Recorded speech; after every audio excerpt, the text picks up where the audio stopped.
아베씨, 내가 장관들 시켜서 헛소리하지 말라 그랬죠. 진짜 열받게 할래요? 페페TV. I'm fall love again. 넌 바다야. 나는 그 안에 있는 작은 고래 한 마리. 여러분, 바비킨 고래의 꿈 노래 아시나요? 제가 참 좋아하는 노래인데요.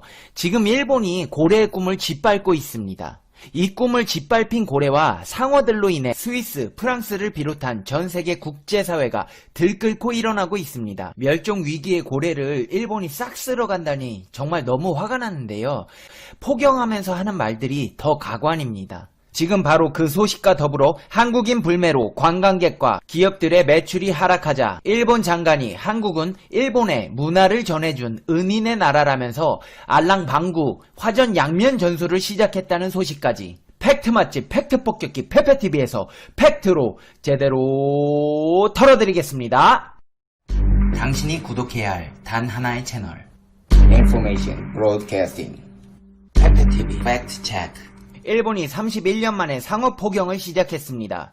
교도통신 등은 일본이 고래 자원 관리를 논의하는 국제포경위원회를 공식 탈퇴했다고 보도했습니다. 1988년 국제사회의 비난에 떠밀려 상업 포경을 중단했던 일본은 31년 만에 이로써 상업 포경을 재개했습니다. IWC는 일부 고래종이 멸종 위기에 처하자 86년 상업 포경을 금지한 뒤 영구 포경만 일부 허용했습니다. 하지만 일본은 영구 포경을 내걸고 고래를 잡은 뒤 식용으로 판매해 자주 논란을 일으켰습니다. 국제포경위원회 탈퇴는 고래 고기를 판매하기 위해 고래 잡는 것을 허용한다는 의미입니다. 일본은 그동안 대외적으로는 연구 목적에 한해 고래를 잡아왔습니다. 그러면서도 국제사회에 상업포경 재개를 끈질기게 요구해왔으나 주장이 먹히지 않자 기어코 6월 말에는 상업포경을 반대하는 국제기구인 국제포경위원회마저 탈퇴했습니다. 결국 지난해 9월 IWC에 상업포경을 일부 허용해달라고 요구하는 안건을 올렸다가 부결되자 지난해 12월 탈퇴를 선언 6개월간의 유예기간을 걸쳐 탈퇴가 확정됐습니다. IWC 탈퇴와 관련해 과거 상업포경이 활발했던 홋카이도, 아오모리, 미야기, 야마구치 등은 집권 자민당 의원들의 지역구라고 아사히 신문이 전한 바 있습니다. 특히 아베 신조 총리와 니카이 도시히로 자민당 간사장의 지역구인 야마구치현과 와카야마현이 상업포경 부활의 최대 수혜자입니다. 특히 이 니카이 도시히로는 이번에 한국은 은인의 나라라고 알랑방구 끼는 발언을 한 사람인데 이 소식은 잠시 후 자세하게 알려드리겠습니다.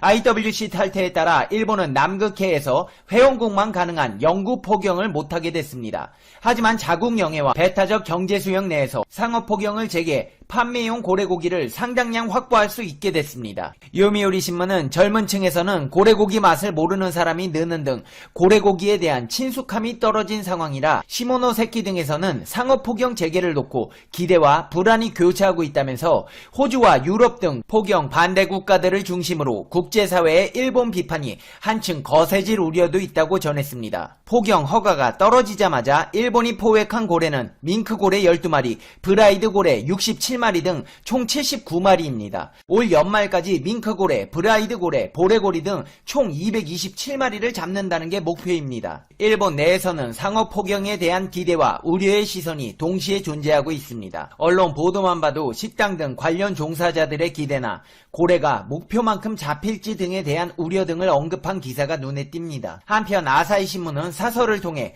타국과의 협조나 법을 존중하는 원칙에서 후퇴할 위험성이 있다는 기사를 냈습니다. 고래고기 소비량이 급감하는 상황에서 올해만 19억엔 약 216억 3,200만원의 보조금을 투입하는 것을 지적했습니다. 마이니치 신문도 상업포경이 국제법 위반 가능성이 있다는 점을 강조했습니다. 일본 네티즌들은 잡은 고래를 낭비하지 않기 위해서라도 시장을 활성화시켜야 한다는 주장과 먹을 것이 넘쳐나는 상황에서 전통을 이유로 고래를 잡으면 안 된다는 의견으로 나뉘었습니다. 하지만 대다수 일본인들에게 상업포경에 대해 묻는다면 본인은 먹지 않는다면서도 고래 식문화는 일본의 전통이라는 의견이 우세합니다.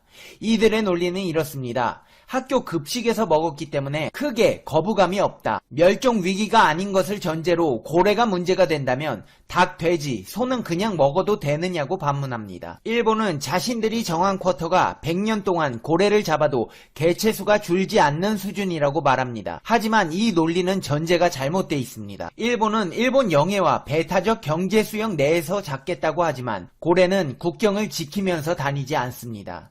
전통이라고 먹을 사람이 있다고 말하는 논리는 설득력이 떨어집니다. 먹을 것이 풍족한 상태에서 굳이 잡을 이유가 없고 고래고기 소비량은 연 3,000톤 전후로 1962년도에 80분의 1까지 줄었기 때문입니다. 우리 정부는 일본 상어 폭영에 심각한 우려를 표한다는 성명을 냈습니다. 하지만 그 이후 달라진 것은 없다는 게 환경보호단체의 지적입니다. 해양동물 전문 보호단체 하핑크 돌핀스는 국제적 멸종위기종인 밍크고래의 경우 제2와 5개군으로 나뉘는데 제2군은 한국과 일본, 러시아를 오가며 서식하기 때문에 우리나라로의 회유에 영향을 미칠 수 있다며 지금이라도 정부가 강력하게 나서야 한다고 말했습니다. 최소한 일본이 매년 잡는 고래 종류와 쿼터에 대해 양국이 합의하고 나아가 상어 폭영 금지를 주장해야 한다고 말했습니다. 일본 고래 개체수 셈법이 맞는지 틀리는지 지켜보기엔 치러야 할 대가가 너무 큽니다. 일본은 자국의 영해와 배타적 경제 수역에서 폭영을 하고 있는데 문제는 한국 해역을 회유하는 고래들까지 일본의 폭영 대상이 된다는 것입니다. 스위스, 프랑스를 비롯한 유럽과 호주 등 국제사회에서는 일본을 향해 비판의 목소리를 높이고 있습니다.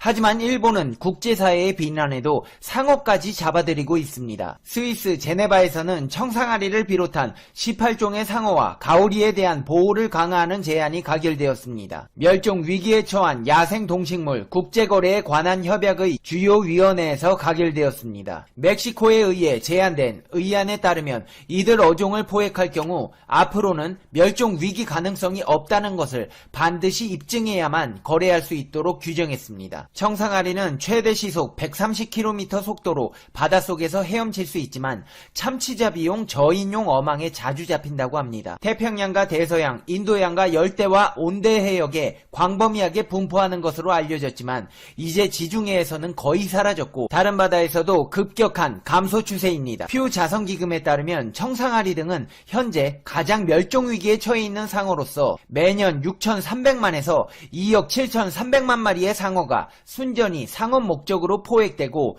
홍콩으로 보내져 삭스핀용으로 거래되고 있습니다. 샤크 트러스트 측은 영국 BBC와의 인터뷰에서 청상아리는 고기와 지느러미 때문에 아주 가치가 높다며 특히 심해에서 지난 수십 년간 제한받지 않은 과도한 어획으로 개체수가 상당히 감소했다고 지적했습니다.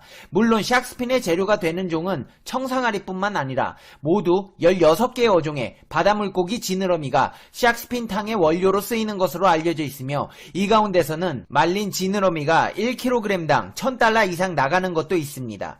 삭스핀 재료로 쓰이는 청상아리와 가오리 등 모두 18개 어종을 국제적으로 보호하자는 의안 투표에서 102개 국가가 찬성해 통과됐습니다. 특히 지난 6월 국제폭영위원회까지 탈퇴해가면서 지난달부터 31년 만에 상어 폭영을 제기한 일본은 엄청난 규모의 어선 선단을 갖춘 어업국가답게 상어잡이에 있어서도 찬성 견해를 밝혔습니다.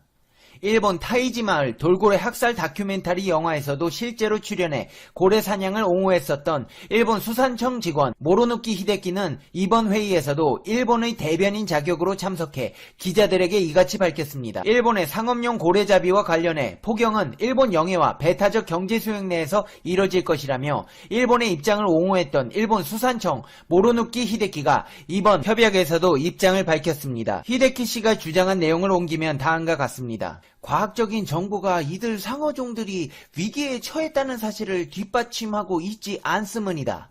따라서 일본은 상어잡이 규제 및 상어 보호에 반대했음이다. 일본은 섬나라임이다.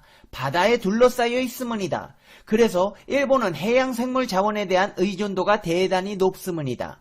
고대에서부터 그래왔음이다. 그러므로 말씀드린 것처럼 우리 일본에게는 그러한 어족 자원들을 지속 가능하게 활용하는 게 매우 중요한 문제임이다. 청상아리의 경우 특정한 한 지역에서만 개체수가 멸종 위기에 처해 있다는 것은 분명한 상황임이다. 북대서양에서 한국 외교부 최정곤 외교부 1차관이 지난 10일 이란의 수도 테헤란에 도착했습니다.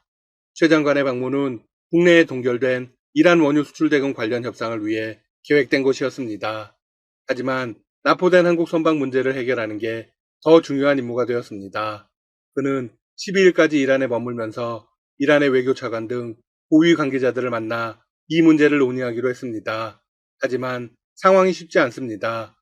영국의 파이낸셜 타임스 보도에 따르면 이란의 한 강경파가 이런 발언을 했다고 합니다. 한국은 이란에게 모욕을 당할 필요가 있었다. 이 관계자는 현 사태에서 미국을 배제하고 오로지 한국과의 관계라고 했습니다. 한국 선박의 납포와 이란의 우라늄 농축 한도를 20%로 상향하는 조치는 아무 관계가 없다.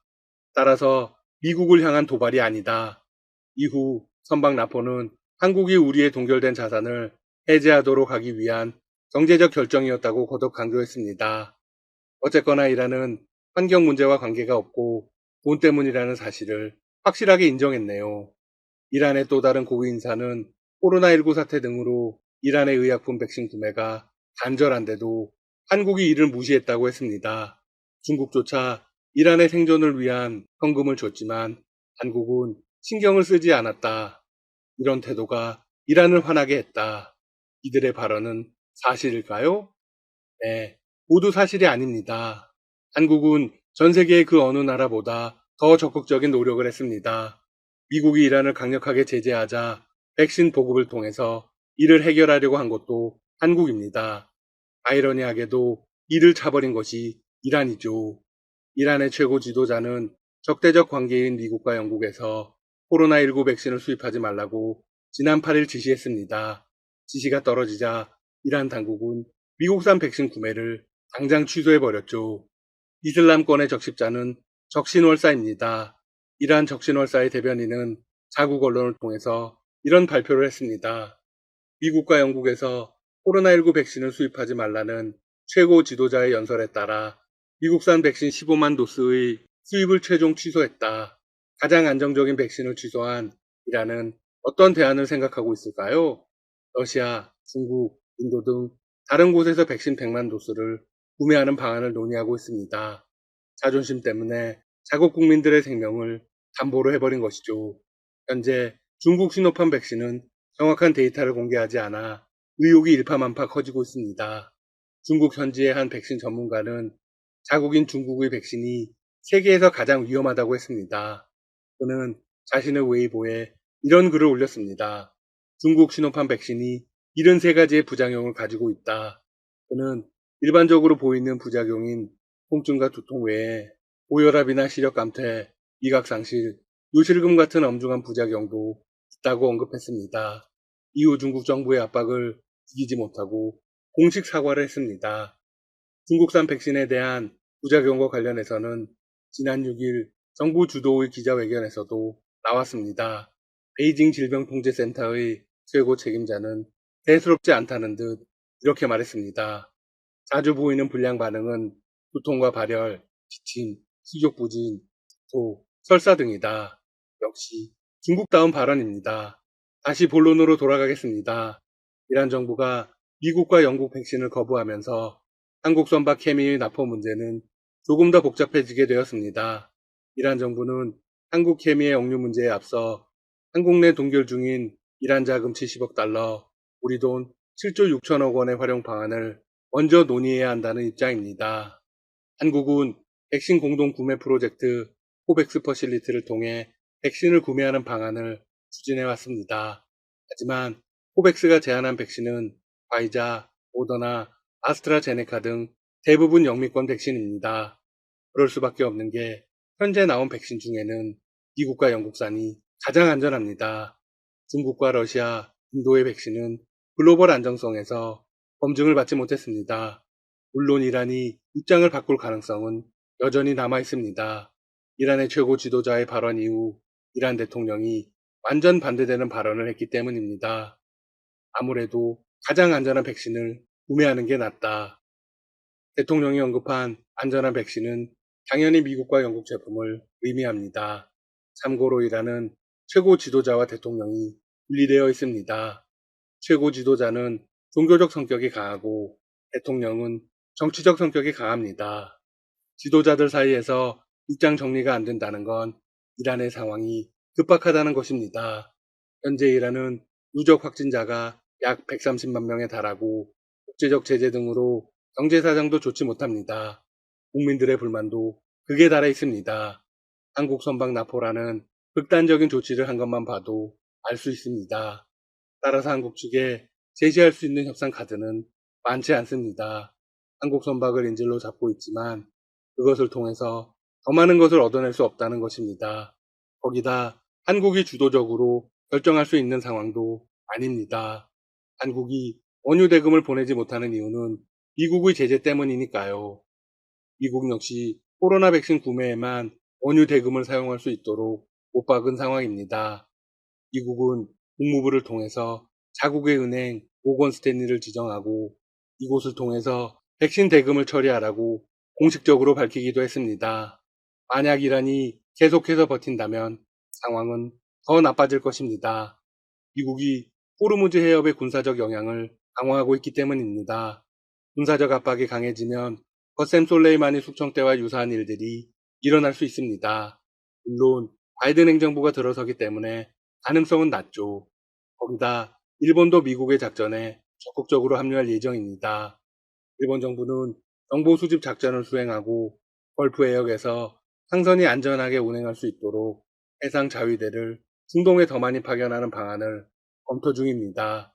이란은 일본의 파병 소식에 어떤 입장을 보였을까요? 외국 군대가 중동에 주둔하는 것은 안전과 평화, 안보에 도움이 된다고 생각하지 않는다. 미국을 중심으로 한 동맹군이 개입하는 군사적 갈등으로까지 가게 된다면 사태는 더 해결하기 어려워집니다. 이란이 한국 선박을 납포한 또 다른 이유로는 조 바이든 당선인이 있습니다. 이란이 바이든 행정부와의 싸움에서 기선 제압을 하기 위해서 최고 동맹국 중 하나인 한국을 건드렸다는 것입니다. 실제로 바이든의 최대 외교 관심사가 이란 문제라는 전망이 많습니다. 트럼프가 일방적으로 핵협정을 탈퇴한 것은 오바마 지우기의 일환이었습니다. 이제 바이든은 트럼프 지우기를 시도할 것이기 때문입니다. 미국이 이란과의 문제를 풀어내면 모든 외교력을 중국 문제에 집중할 수 있습니다. 따라서 이란 핵협정을 되살리는 부분은 바이든 외교의 1차적인 문제입니다. 이란으로서는 미국의 동맹국인 한국을 건드려서 관심을 끌고 미국의 핵협정 복귀를 압박하려 한 것이죠. 따라서 이번 사태는 바이든 행정부가 들어서는 오는 20일까지는 해결이 어렵다고 보는 평가가 많습니다. 이 이야기는 20일 이후 바이든 당선인이 적극적으로 나서서 해결할 가능성이 있다는 것입니다. 지금까지 닥터 시사TV였습니다. 여러분 시청해주셔서 감사합니다. 구독과 좋아요 부탁드립니다.